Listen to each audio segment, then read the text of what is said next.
एक समय की बात है। दूर एक हिमालय के जंगल में टुनटुनी चिड़िया अपने पति भूरा चिड़ा और अपनी बेटी गुड़िया के साथ रहती थी। टुनटुनी चिड़िया बहुत गरीब पक्षी थी और वो अपने परिवार के साथ मिट्टी के बनाए हुए घर में रहती थी।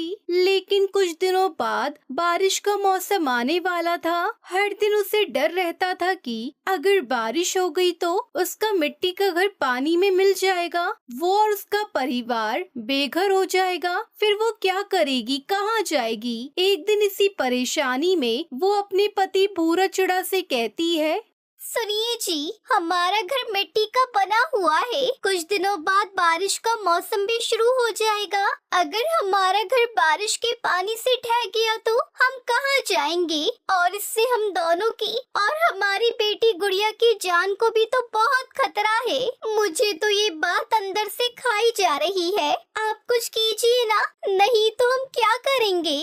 अपनी पत्नी की बात सुनकर भूरा चिड़ा उससे सहमति जताते हुए कहता है, टुनटुनी, बात तो तुम बिल्कुल ठीक कह रही हो। गुड़िया की मम्मी, बारिश के मौसम में बहुत से घर ढह जाते हैं। हमारा घर भी मिट्टी का है, हमें भी पूरा खतरा है। तुम चिंता मत करो, मैं साहूकार से कुछ पैसे उधार मांग लूंगा और फिर हम अपने घर की मरम्मत करवा लेंगे। इसको इतना मजबूत बना देंगे कि बारिश के पानी से हमें कोई खतरा ना हो। तुम परेशान मत हो, मैं तुम्हें और अपनी बेटी को कुछ भी नहीं होने दूंगा। फिर ये कहकर भूरा चिड़ा साहूकार कालू कौवे के पास पैसे मांगने के लिए जाता है और उससे कहता है, नमस्ते साहूकार जी, आपका बड़ा उपकार होगा अगर आप कुछ पैसे उधार दे दो। जैसा कि आप तो जानते ही हैं, कुछ वक्त बाद बारिश का मौसम नजदीक आ रहा है। हमारा घर मिट्टी का है, मेरी छोटी सी बेटी गुड़िया है। अगर हमारा घर ढह गया तो हम सबकी जान को खतरा है। इसलिए आप हम पर रहम खाए और मुझे कुछ पैसे उधार दे दे। मैं आपसे वादा करता हूँ, मैं आपको जल्द से जल्द पैसे लौटा दूंगा।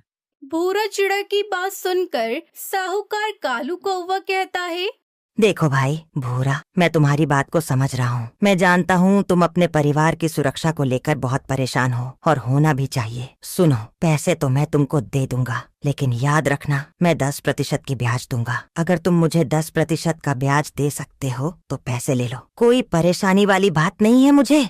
ठीक है सेठ जी, जैसा आप कहे, आप मुझे पैसे उधार दे दे। फिर भूरा चिड़ा साहूकार से पैसे लेकर अपने घर वापस आ जाता है। अरे कहाँ हो टुनटुनी चिड़िया, ये देखो पैसे मिल गए हैं। अब हम अपना घर पक्का कर बना लेंगे। तुम बताओ हम किस तरीके का घर बनाएं अपना। तभी उसकी बेटी गुड़िया चिड़िया कहती है, पिताजी मैं बताऊं कैसा घर बनवाना है मुझे।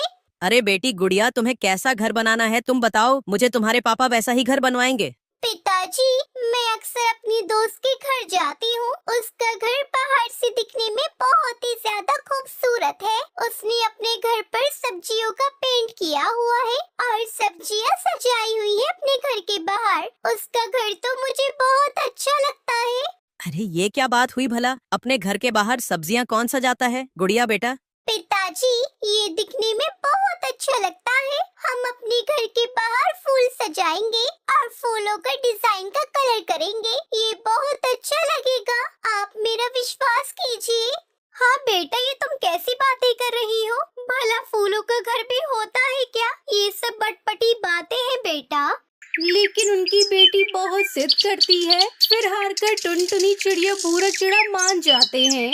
सुनिए जी, जैसा गुड़िया कह रही है फूलों का घर आप बनवा सकते हैं तो बनवा दीजिए। मैं अपनी बेटी की इस ख्वाहिश को पूरा करना चाहती हूँ, क्योंकि आज तक उसने हमसे कुछ भी नहीं मांगा। चलो ठीक है टुनटुनी और गुड़िया, अगर तुम्हें इतना ही विश्वास है तो हम ऐसा ही करेंगे।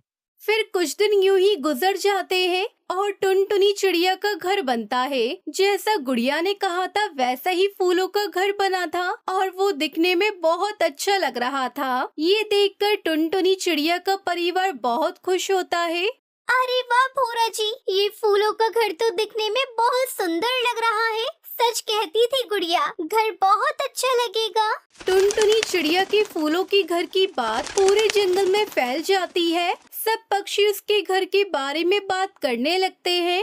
अरे सुनो सुनो, क्या तुमने टुनटुनी चिड़िया और भूरा चिड़ा का घर देखा है? कितना यूनिक बनाया है उन्होंने, कितना अच्छा लगता है देखने में। भला उन्हें ये आइडिया आया कहाँ से? उनका घर देखकर तो मैं उनके घर का दीवाना बन गया हूँ।